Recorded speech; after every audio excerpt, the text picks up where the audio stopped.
Okay? Now, when you look at it, these are the confusions that I think the small business owner has.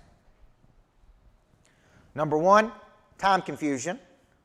And let me tell you why this is critical, is I hear a lot of people say, I got a time management problem.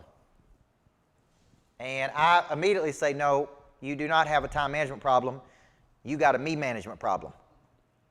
You have a confusion of priority. What is the purpose of the business? To produce a new customer. Everybody see that? So what should your day be spent around? Creating customers. Now I don't have a time management problem. Okay? I'm a simple guy. When I'm at work, I'm at work. If you ever travel with me, if I talk to my wife, I may talk to her for a minute, maybe not even that long. Here's my talk with my wife. You okay? You need anything? Kids okay? Yeah, okay, good. I'll see you tonight. We don't have long conversations during the day. She knows when I'm at work, I'm at work. You understand what I'm saying? I'm trying to produce money and customers. I can't sit there and talk to her for 15 minutes during the middle of the day. We have our time, right? We have clear distribution of labor in our house. She runs the kids. She runs the real estate. I run the coaching business. Everybody see that? I don't tell her how to run her business, and she don't tell me how to run my business. And when I do tell her how to run her business, she always reminds me that she's not paying me to coach her. Does that make sense? She's like, I ain't paying you to coach me. Okay? I love it when she asks me for my advice, and then I tell her, and then she tells me she's not paying me to coach her. Now, so I've learned to say, you know, what do you think you should do, sweetheart? Now, time confusion is, how many of you have ever said you got a time management problem? How many of you have ever said that before? Okay? Now, tonight, we know the small business owner's got a time management problem. Now, at one time, I broke the Guinness Book of World Records for most speaking engagements in a day. I did 41 speaking engagements in one day. What I really did, why would I do that, number one? Why would I even come up with some tactic to do that? Exactly. Put you on the front page of the newspaper. When you do something unique, you get attention. So I said, we need to do something crazy. And a guy on my team said, why don't you break the world record for speaking engagements? I was like, well, what's the world record? He said, well, there's one dude that spoke for 16 straight hours. That's really the only world record out there. And I said, has anybody ever done 40 engagements in a day? And he's like, well, no. And I said, let's do that. And so we targeted 40 businesses, and I went to 40 different businesses and did short coaching sessions for 40 businesses in a day. I actually did 41 because I did one extra at the end. Here's what I figured out. Could have done 80, Tony. If we'd have better planned it, could have done 80 in a day.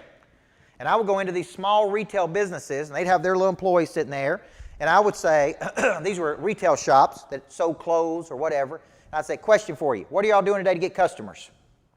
They'd say, what? What do you mean? What have y'all been doing the last 3 hours to get a customer? They said, well, we haven't been doing anything. We've been straightening the shirts up. We've been sweeping the floor. We've been messing around with the cash register. And I'm like, you've not done one thing to get a new customer in here the last 3 hours. They said, no. We didn't know that was what we were supposed to be doing. We thought we were supposed to sweep the floor, straighten the stuff up. The owner never told us we should be calling our current customers. So where I was going a minute ago is Victoria's Secret's closed 256 stores. Linens Things, Pier 1, all these places closing down. Let me ask you a question. How many of y'all have ever got a phone call from any of those businesses? I asked my wife, have they ever called you? Have they ever thanked you for your business? Have they ever tried to get you back in the store? Have they ever called and told you they're running a special? You know what she said? No, never. They've never done any of those things. So there's no surprise to me, what? Why they're going out of business. She said, now that group Sonoma, she buys all this stuff from Sonoma. She said, oh, they run specials, and they text message me, and they call me. And I said, that's why they're still in business. Everybody see that? So many of you tell me, man, the small business owner says, man, I got all this stuff to do. Oh, my God, I got all this stuff to do every day. I got to mow the grass out front, and I got to get the store clean. What you ought to be doing is have an obsession with what? Getting new customers. That is the highest value of your time. Okay? Everybody clear on this? You don't have a time management problem, folks. You got a confusion of time. Okay? What's the next one? A value confusion. You don't know what your real value is.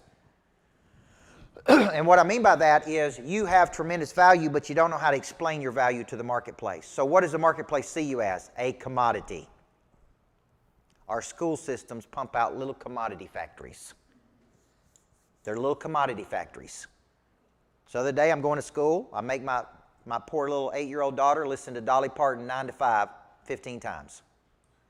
Not because I think she's going to work 9 to 5. I'm like, do you understand when she says, I pour myself a cup of ambition, what does ambition mean?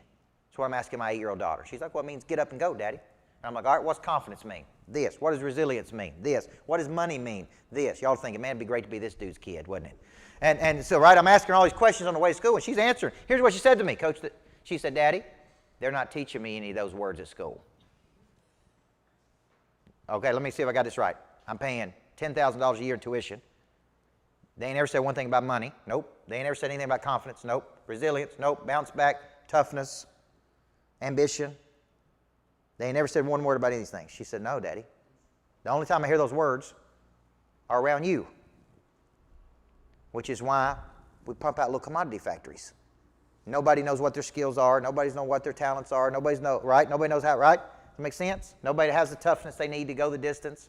Because to run a small business, you know what you got to be? Tough. How tough do you got to be?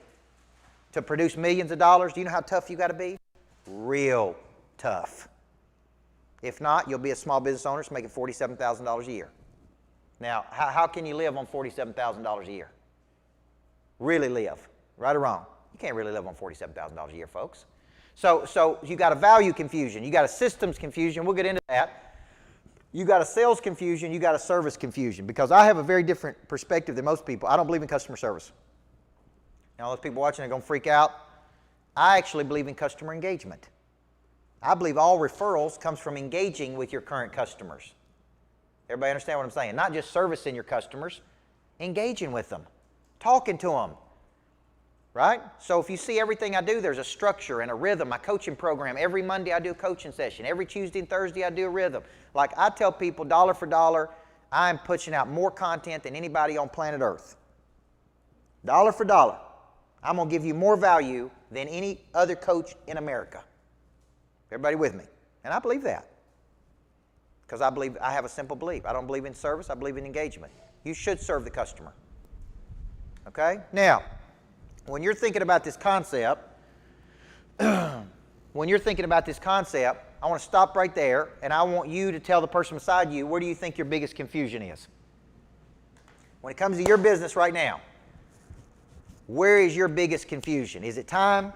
Is it value? Like you just don't know how to articulate your value. You don't have a good explanation of service. Is it systems? Like we are just running around, as we say in the South, like chickens with their head cut off. Man, we don't have a plan in place. We're selling things and we don't even know how to service them. We don't have any structure in place. Like I want you to remember this. I want no friction. This is almost impossible. When you're servicing as many people as I am, thousands of people a month, I want it to be easy. Right? One thing I do like about F45, if I want to work out in the morning, I go to an app and I book the time I want. And it's simple. It says, you're booked. Simple. It's easy. Okay? We signed up like 50 or 60 customers this month, and they're getting the same email 4 times because some other employee in the past set up some automation. We're trying to figure out where the email's coming from that somebody else set up a year ago. You know, I mean, it's crazy. When you serve 1,000 people a month, man, you're going to have problems, right or wrong. I used to work with Demas' restaurants. They'd have 1,000 people come in there and eat. And Peter Demos would stand up at his meetings. He said, man, we had 3 complaints yesterday, Gary. 3 complaints. I'm sitting over thinking, man, we served 1,000 people. Only 3 people complained about the steak? I'm like, man, don't you think you're a little hardcore here? He would go on for 30 minutes on those 3 complaints. Okay, we better cook that steak better today, folks. We had 3 complaints yesterday. And I'm like, man, when you service 1,000 people a day, you're going to have complaints, right or wrong. Now, my wife used to work at Verizon back in the early days, and she said people come in all the time that didn't know how to use a cell phone. They come in and say, this thing don't work. And they would take it in the back, do absolutely nothing to it, except turn it on, and bring it back out, and they said, here you go, we fixed it. And they say, well, what was it? And they said, well, that's called, it's an EDOT error. EDOT was their code word for idiot error. And the E-dot error was they didn't do anything to the phone except turn it on. And they said, well, we're sorry, that's an E.9 error. That's what that's called, an E.9 error. And they said, oh, okay, did you fix it? Yeah, we fixed it for you. It was just pure user error, right? Like if you never used Zoom in the year 2020, folks, we got a problem. Okay, but some people say, I don't know how to get on Zoom, Coach. Where's the Zoom link at? Hey, it's the same link we use every Monday, okay, all year long. It's an E-dot error, okay? No offense to any of my customers out there watching this, all right? Now, I want to stop right there, and I want to ask you a simple question. Tell the person at your table, where's the biggest confusion you got right now? And I want the people that are watching online, type it in the comments. Where's the biggest confusion you got about your small business? Take a second right now and work on that.